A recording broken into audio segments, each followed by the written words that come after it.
Jornalismo, crítica e diversidade. Programa Fora da Curva. A gente fala o que a maioria cala. Bom dia, ouvinte da Rádio Universitária. Eu sou Maria Eduarda Rocha, jornalista e professora de Sociologia da UFPE. Está começando agora mais uma edição do Fora da Curva.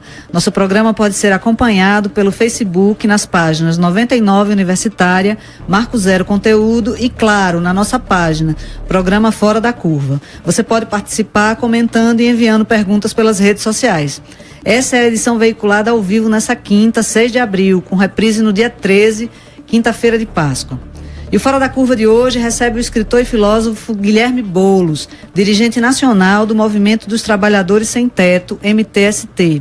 Ele é também um dos principais articuladores da Frente Povo Sem Medo, responsável por grandes manifestações de rua que tem reunido milhares de pessoas em São Paulo contra as reformas do governo Temer. Essas manifestações raramente são noticiadas pela mídia corporativa, mas a potência desses protestos e a atuação de Boulos na Frente Povo Sem Medo nos permite apresentá-lo hoje como uma das principais lideranças de esquerda no país. Por isso, nossa conversa com ele gira em torno de uma pergunta fundamental: Brasil, e agora? Para conversar com Boulos, estão aqui comigo Jonatas Ferreira, professor de Sociologia da UFPE, e Lula Pinto, professor da Universidade Católica de Pernambuco e jornalista da Marco Zero Conteúdo. Obrigada, Jonatas. Obrigada, Luiz. Prazer. Vamos começar então, Boulos, com essa pergunta fundamental. Brasil, e agora? Primeiro, bom dia a você, Eduarda, Lula, Jonatas e a todos e todas que nos escutam agora. Veja, essa é a pergunta que não quer calar. Nós temos hoje no país a iminência de um retrocesso histórico brutal. O Brasil está diante de uma encruzilhada. Um governo ilegítimo, que não foi eleito pelo povo brasileiro, aplicando, o que é ainda mais grave, um programa que também não foi eleito pelo povo brasileiro, que jamais o seria.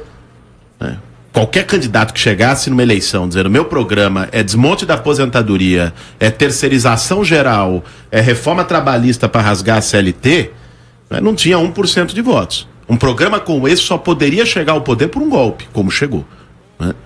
E esse governo, de forma extremamente atrevida, tenta impor uma agenda desastrosa, antinacional, antipopular, como essa ao Brasil. Se conseguirem, o que está em jogo fazer o país andar 100 anos para trás. Estão desmontando de uma só vez, ou tentando desmontar, o pacto lulista, com todos os limites e contradições, mas que garantiu algum grau de investimento público e programas sociais. O pacto da Constituição de 88, que garantiu serviços públicos universais e que a PEC aprovado ano passado já trabalha para desmontar. E agora o pacto varguista dos anos 30. De fato um retrocesso impressionante. A gente tem visto aqui no Fora da Curva, a gente tem coberto esse desmonte de direitos, né? Especialmente a gente tratou da lei fundiária, que também é um outro absurdo, que eu imagino que você se preocupe especialmente com isso. A reforma do ensino médio, que também é uma tentativa de transformar os brasileiros num rebanho, né? E vários desmontes. Então esses desmontes, me parecem, já estão acontecendo e numa velocidade impressionante. Incrível. Eu acho que o que permite o governo Temer fazer isso e nessa velocidade é precisamente a sua ilegitimidade. Porque alguém que não foi eleito e que não pretende se reeleger, para quem que ele tem que prestar conta? Ele pode fazer as maiores atrocidades que ele não vai pagar preço político eleitoral por isso. Essa é a gravidade do momento. E é por isso que a pergunta Brasil e agora precisa ser respondida com agora é rua, agora é luta, não há outra forma. Se em menos de um ano essa gente já fez o que fez, você citou outras medidas, eu citei apenas, vamos dizer, os 3 carros-chefes dele, mas a MP da regularização fundiária é um desastre, a legalização da grilagem no país, a MP do ensino médio, quer dizer, alterar totalmente o currículo, a forma de ensino sem qualquer discussão com a sociedade, né? E tantas outras medidas, o que estão fazendo com a Petrobras, né? Com o marco regulatório do pré-sal, o que estão fazendo com a entrega de patrimônio público de maneira geral nos processos de concessão. Não há outro caminho. Se em menos de um ano fizeram isso, se deixar essa turma até o fim de 2018, eles vão querer revogar a Lei Áurea, né? É daí para baixo. Então, nós temos que interromper esse processo de destruição e retrocesso social. Guilherme, eu tinha uma uma pergunta que geralmente é tida como inoportuna quando a gente pensa de uma reunificação das esquerdas para fazer frente a tudo que está acontecendo no Brasil. Mas, sendo você uma liderança do MTST e tendo um MTST apontado durante muito tempo os limites do consenso lulista, do pacto lulista, não caberia aqui a gente também falar um pouquinho disso? Quais são os limites dessa estratégia que a esquerda tomou e que caminhos a esquerda deve trilhar para pensar para frente, para pensar num processo de redemocratização desse país, de aprofundamento da democracia nesse país? Deixa eu acrescentar só uma coisa, Bulo. Claro. Existe uma certa orientação também que começa a se perceber aí de identificar a saída desse processo de desmonte à figura do Lula como principal candidato das esquerdas, de reunificação, que a gente não sabe se essa reunificação realmente vai acontecer pela esquerda. Existe uma alternativa a essa possibilidade? Você vê? Bom, vamos lá. Primeiro, Jonatas, a questão do que foram esses 13 anos de governo do PT. Eu acho que, em primeiro lugar, é preciso reconhecer que houve avanços para o andar de baixo da sociedade, né? Você teve uma política de valorização do salário mínimo, você teve programas sociais, você teve, de algum modo, o próprio crédito permitindo que o povo trabalhador consumisse e tivesse acesso a bens que não tinha antes. Agora, isso se deu de uma maneira combinada com a manutenção dos privilégios do andar de cima, né? Ao mesmo tempo que você teve isso, você teve lucro recorde dos bancos, do agronegócio, das empreiteiras, da mineração. E, mais do que isso, você não teve nenhuma grande mudança estrutural no país, né? Esses privilégios permaneceram intocados.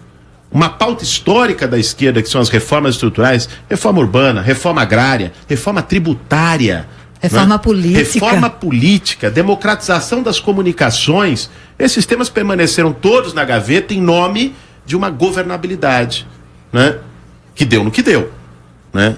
Os mesmos sustentáculos dessa governabilidade deram um golpe no ano passado, né? E com isso se desmobilizou as ruas, né? Com isso se estreitou o alcance de políticas de transformação que poderiam ter ido muito além, né? Agora, esse pacto, que foi um pacto, um ganha-ganha, ganhava o andar de cima, ganhava um pouco o andar de baixo, né? Esse pacto chegou a um limite, porque para se manter, né, não existe mágica, né? Existe luta e conflito de interesse. Se os dois lados estão ganhando, isso só foi possível porque houve um processo de crescimento econômico de média de 4% ao ano nos governos Lula. E isso deu margem de manobra para você fazer políticas sociais sem mexer em privilégio, por meio de manejo orçamentário. Agora, isso não dura para sempre. O capitalismo tem crises cíclicas. A crise de 2008 veio e acabou com essa possibilidade, né? E aí o cobertor ficou curto de novo e colocou novamente o país numa encruzilhada. Ou corta no andar de cima ou corta no andar de baixo, né? Nesse processo, você teve o segundo mandato da Dilma desastroso, fazendo um ajuste fiscal, e agora o Temer aprofundando uma verdadeira política de espoliação. A saída que eu acho que está colocada para o campo de esquerda no país é compreender de uma vez por todas que não há mais a possibilidade de ter avanços sem conflito. Não dá mais para sentar numa mesa, chegar e dizer, olha, aqui vai sentar a Cátia Abreu e o sem terra, aqui vai sentar o Debrecht e o sem teto, vai sentar o banqueiro e o trabalhador, e todo mundo vai chegar num grande acordo, né? Não há mais espaço para esse tipo de acordo no Brasil, né? Qualquer avanço que a gente possa ter no próximo período em relação às pautas populares vai ser em meio a conflito e enfrentamento a privilégios. E a esquerda precisa ousar. A esquerda precisa ousar colocar na mesa esta pauta, a nossa pauta histórica, que ficou na gaveta nesses 13 anos. Isso é fundamental. Agora, Lula, a tua questão sobre as saídas para 2018. Eu estou entre aqueles que acho de uma cegueira tremenda o campo da esquerda querer antecipar agora o debate de 2018. Né? Daqui até 2018, se do ponto de vista do tempo linear, natural, tem um ano, do ponto de vista do tempo histórico tem uma década. O país está afundado numa recessão, com risco de convulsão social, com desemprego profundo, com um governo ilegítimo e um Congresso desmoralizado, querendo aprovar medidas de retrocesso histórico. E todo o foco do movimento social e da esquerda brasileira nesse momento tem que estar voltado para barrar essas medidas. Nós precisamos ganhar 2017, depois a gente pensa em 2018. Nós precisamos derrotar as reformas do Temer, nós precisamos derrotar o governo Temer. Né? Antecipar o debate de 18 nesse momento é uma mostra de que não aprendeu nada com o que aconteceu no último período e no golpe no país. Perfeito. Eu queria já emendar nisso aqui, que a gente está falando de democracia, limites de um tipo de democracia de representação, que a gente está vendo esses limites e um tipo de encaminhamento que se deu para esse tipo de democracia, não é? Pacto social-democrático, desenvolvimentismo, neodesenvolvimentismo e tal. Eu queria que eu sou daqueles que pensam que a democracia no Brasil só se fortalece a partir de fortalecimento de instituições mais intermediárias nessa democracia. E a partir de lutas, como você está falando, muito mais pontuais. Eu queria saber como é que você vê o papel da mobilização em torno da questão urbana no Brasil, mobilidade, habitação, no sentido do fortalecimento desse tipo de democracia que a gente está pensando, um processo de redemocratização e de aprofundamento da democracia no Brasil. Olha, primeiro nós temos que partir do fato de que nunca houve democracia plena no nosso país, né? O que a nova república trouxe após a Constituição de 1988, aliás, que se esgotou, a nova república envelheceu precocemente, foi um arranjo democrático que respeitou a soberania do voto popular, mas com uma série de contrapesos institucionais que deu poder às oligarquias regionais, que deu poder às empresas promiscuamente financiando campanha e tendo seus grupos de interesse atendidos, tudo mais. Aliás, não há democracia sem democracia econômica, sem democracia social. Coisa que nós nunca tivemos no país. Depois de 30 anos de nova república e depois de 13 anos de um governo progressista, nosso país continua sendo um dos mais desiguais do mundo, do ponto de vista de concentração de renda, de terra e também de crise urbana. Em relação ao tema urbano, ele acabou se tornando no Brasil no último período talvez um barril de pólvora, um potencial explosivo tremendo. Nós vimos de onde partiu junho de 2013. Onde é que a panela de pressão estourou, né? As nossas cidades se tornaram um barril de pólvora por conta de um modelo de desenvolvimento, né, em que se deixou o capital imobiliário, o capital da construção, moldar o território urbano ao seu bel prazer, sem qualquer regulação social. O Estatuto das Cidades é peça de admiração de museu, né? A Hermínia Maricato diz bem, né, no Brasil tem lei que pega e que não pega, certo? O Estatuto das Cidades é uma lei que não pegou. Não pegou. Se não interessou para um determinado setor econômico com poder no país aplicá-lo, não pegou. Então, você não tem regulação, né, urbana, e quem moldou a sua imagem e semelhança, o crescimento das cidades brasileiras no último período, foi o capital imobiliário e da construção. E isso levou ao aumento da periferização, né? As pessoas foram sendo jogadas cada vez para mais longe, o que agrava o problema da mobilidade, o que agrava o problema dos serviços públicos. Porque o cara que é jogado para uma periferia mais distante, ele vai demorar 1 hora a mais para ir de serviço, né? É um ônibus mais lotado. Ele vai para um lugar que, se onde ele estava, a creche, o posto de saúde era ruim, 1 hora depois é pior ainda ou nem tem. Então, os problemas urbanos vão se agravando e isso gera um processo, um caldo quase vulcânico de resistência. Nós temos tido explosões urbanas de luta por vários temas relacionados ao direito à cidade, em especial à moradia. Não é à toa que os movimentos de moradia, de luta por moradia, têm um peso importante no cenário do movimento social brasileiro e que tem protagonizado lutas de resistência para a democratização da cidade, democratização do território e democratização do país. É impressionante pensar como a questão urbana tem uma relação umbilical com o processo de democratização. Foi assim na década de 70, né, e precisa ser assim também nesse momento. É para trazer posições críticas como estas que o Fora da Curva está no ar de segunda a sexta, aqui na Rádio Universitária, a nossa rádio pública.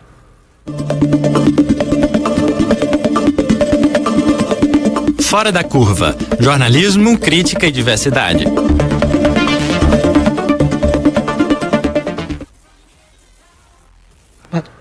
Boulos, você mencionou agora há pouco a iminência de uma convulsão social, de um processo de convulsão social, e a gente já tem os elementos bem claros disso. A gente já tem quase 14 milhões de desempregados. Temer já chegou num nível de impopularidade semelhante ao de Dilma no período mais baixo que mais baixo, né? Mais baixo. A gente tem uma inadimplência já bastante alta, a paralisação dos investimentos do Estado, maior retração da renda média da população na história do país. Existe um motim, vamos dizer assim, dentro do PMDB, mas aí eu fico me perguntando o seguinte: as instâncias cruciais da produção econômica não paralisaram. Eu falo transporte, construção civil, outros elementos básicos assim da produção. Existe um caminho de uma paralisação real dessas instâncias no Brasil? O dia 28 faz parte desse processo? Como é que a gente pode analisar esse contexto? Olha, eu acho que essa é uma questão extremamente importante. Tem dois processos paralelos, eu enxergo. Primeiro, há um processo que vem de baixo da sociedade, que não tem a ver sequer com os movimentos organizados, né? Que é desemprego brutal, colapso dos serviços públicos, estados à beira da falência, né? Um cenário em que as pessoas não têm as suas demandas mais fundamentais atendidas. A crise da moradia está se agravando. As ocupações do MTST recebem gente todos os dias no país que eu quero entrar, não consigo mais pagar aluguel, porque o pessoal está ficando desempregado, né? Boa parte dos trabalhadores urbanos do país pagam aluguel. E quando fica desempregado, alguém da família fica, não consegue mais pagar. Então, esse processo mais espontâneo, mais difuso, por baixo, é um caldo que está fazendo virar a opinião social. Há 3 meses atrás, se você perguntasse, a reforma da Previdência vai passar? Eu te diria, olha, nós vamos lutar, nós vamos resistir, mas muito provavelmente vai. Hoje, ninguém pode dar essa resposta no país. Aliás, ontem saiu uma pesquisa, um levantamento feito entre os parlamentares, que se fosse hoje não passa nem a pau, né? Porque está começando a virar o caldo da sociedade. Agora, outro fator, é o que você colocou a respeito do dia 28, são os setores organizados, né? Nós tivemos, no dia 15 de março, um momento de virada importante. Nós tivemos uma mobilização no dia 15 em que pararam setores estratégicos. Em várias partes do país parou o setor de transporte. São Paulo parou ônibus e metrô o dia inteiro, né? Em várias capitais parou bancários, parou professores, parou correios, parou químicos, parou categorias muito importantes e expressivas como há muito tempo não se via. Se há condições para uma greve geral no país, essa condição está colocada hoje. Este é o momento. Aliás, vai fazer 30 anos que não há uma convocação de greve geral forte, unitária das centrais sindicais e movimentos sociais. Foi convocada agora para o dia 28. Eu estou muito otimista em relação ao dia 28. Tenho andado, ontem estava em Fortaleza, estive em Goiânia ainda essa semana, tenho andado por várias partes do país discutindo com os movimentos e sindicatos, a Frente Povo Sem Medo, e tenho visto uma mobilização crescente para o dia 28. Eu acho que nós vamos conseguir sim parar setores importantes da economia. Muita gente vai para a rua nas mobilizações. Vai ser uma grande demonstração de forças de que a maior parte do povo brasileiro não quer essas reformas. Você acha que os sindicatos eles têm essa potência de fazer um processo de enfrentamento nas ruas, ou isso não vai vir necessariamente dos sindicatos? Olha, houve, de algum modo, em parte do movimento sindical, não vamos generalizar, mas em parte dele, uma acomodação forte no último período. Né? Uma institucionalização, uma perda do trabalho de base, da sintonia com a base social, e se paga um preço. Quando você fica muito tempo sem mobilizar, você enferruja. Depois não é estalar o dedo e o povo vem. Né? Nós estamos pagando esse preço nesse momento. Né?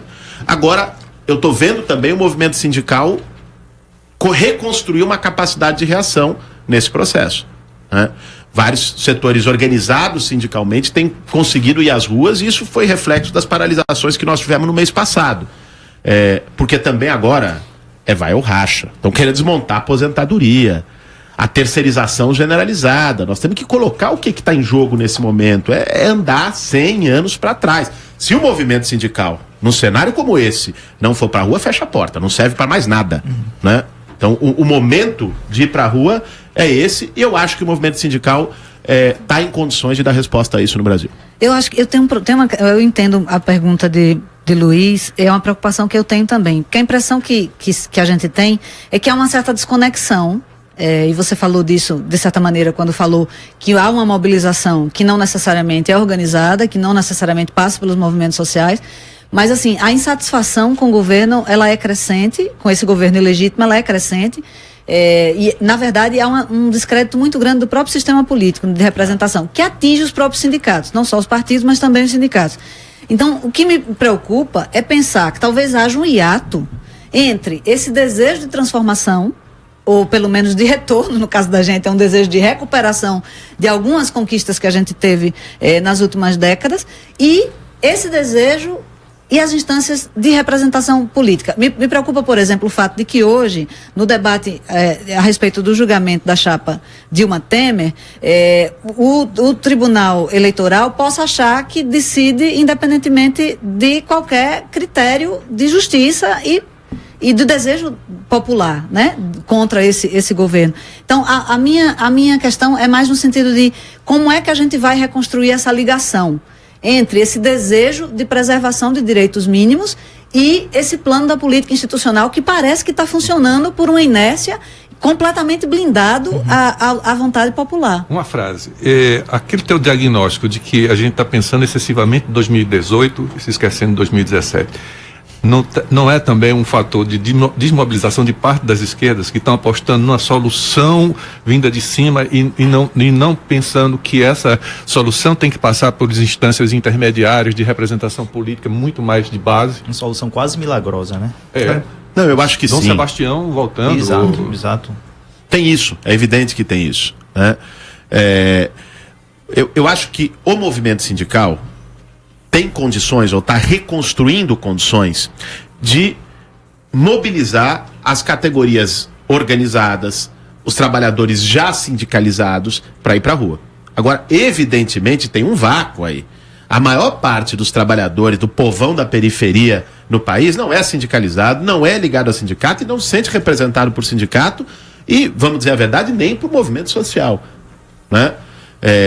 Isso tem a ver, na minha opinião, com um problema que é nosso e com um problema do qual nós somos vítimas. O problema que é nosso, em maior ou menor medida, eu acho que no movimento sindical foi em maior medida, foi o abandono do trabalho de base nos últimos 20 anos, né? E que é a mesma lógica que faz agora ficar pensando em 2018, que é a lógica de achar que política é disputar eleição e institucionalidade. Política não é estar junto com as pessoas, discutindo, escutando, acolhendo, tratando de demandas, né? O bom e velho trabalho de base que foi perdido, saiu do horizonte de uma parte da esquerda. Isso criou uma desconexão, né, entre sociedade, classe, base popular e representação de movimento e sindicatos. Agora, tem um outro problema, é que houve também no último período uma brutal campanha de desmoralização de luta social, de movimentos organizados. Sindicato, movimento sem teto, quer boquinha. Essa gente quer privilégio, quer vantagem, né? Estão travando a rua porque devem ter cortado o recurso deles, né? Esse tipo de discurso, lamentavelmente, ganhou hegemonia na sociedade, né? Até aqui ganhou. Então, isso, somado à paralisia de parte dos movimentos sociais e sindicais, esse discurso teve muito peso, né? E faz com que uma parte do povo não se sinta ou veja com desconfiança os próprios movimentos sociais combativos, que estão na base, que fazem enfrentamento. Esse é um dilema com o qual nós temos que lidar. Mas a conjuntura está se acelerando muito no país, por conta das medidas absurdas deste próprio governo. A reação está começando a vir de uma maneira em que, se a gente pensasse há algum tempo atrás, era inconcebível. Nós não conseguiríamos ver esse horizonte de voltar a botar centenas de milhares nas ruas, de pensar numa greve geral, de pensar em paralisação nacional, de ter de fato a possibilidade de derrotar o programa do governo Temer e o governo Temer através das ruas. Então, eu acho que há um caldo virando. Evidentemente, nós temos um passivo. Temos que lidar com ele e temos que voltar, retomar a todo vapor o trabalho de base, reconstruir um vínculo de confiança com o povo que está nas periferias urbanas, com os trabalhadores e trabalhadoras. Isso nós fazemos estando na luta ombro a ombro, né? A melhor maneira de reconstruir este processo é chamando para a luta, estando junto e lutando junto, né? Agora, tem uma coisa que eu acho que é parte desse processo, que é o seguinte: uma parte dessa descrença tem a ver também com uma ideia de que movimento social tá ali, no final faz um acordo, é politicagem, não sei o quê. Olha, tá chegando a um limite no país que nós vamos ter que pautar a desobediência civil, né? A radicalidade dos ataques gera uma radicalização também do povo. Nós estamos sentindo isso no povo. Você vai discutir no povo, tem que quebrar tudo, tem que ir para cima. Esse sentimento começa a se fortalecer também. E nós estamos fazendo mobilizações amplas, organizadas, uma greve geral, milhares de pessoas nas ruas. Agora, se não sentirem o efeito desse recado, se isso não for ouvido e continuar tendo um TSE, um Gilmar Mendes, figura abjeta da República, que faz o que quer, como quer, quando quer, sem se preocupar com nada, um Congresso que faça a mesma coisa, aí sim, talvez a gente tenha que ir para um outro patamar de mobilização e enfrentamento.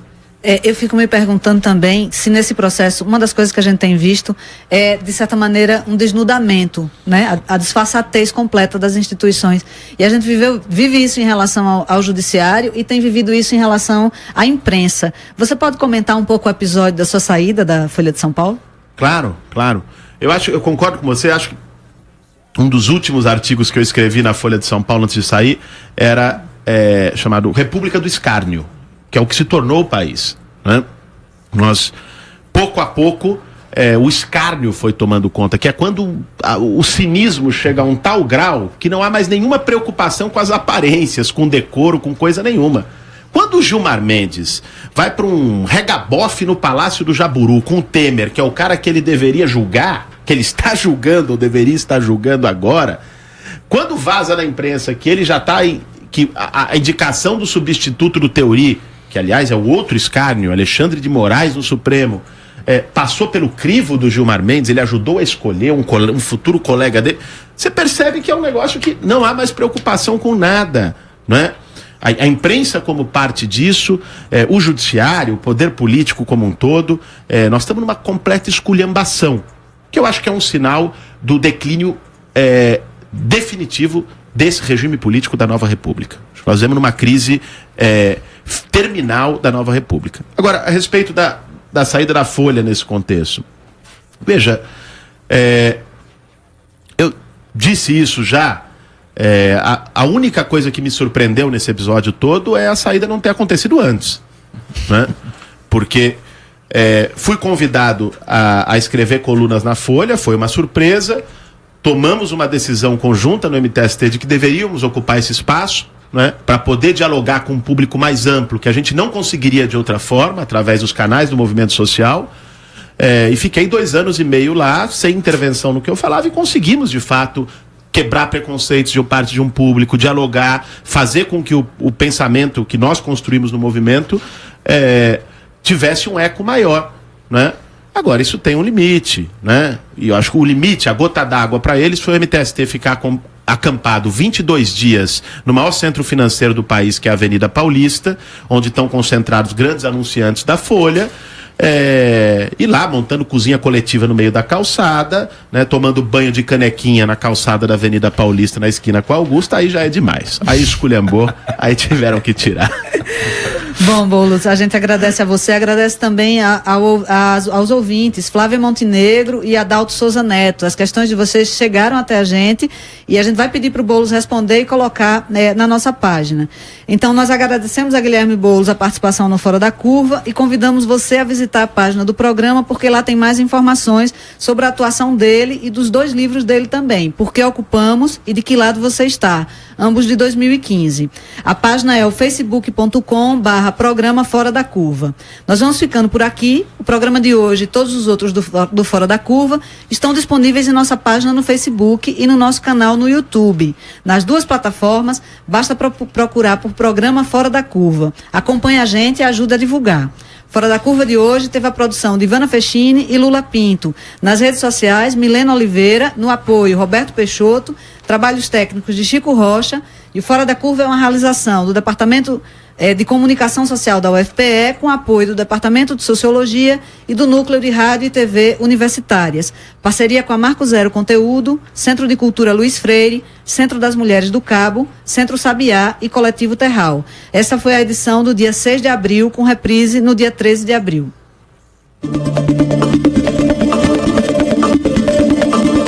Fora da curva. A gente fala o que a maioria cala. 12 horas.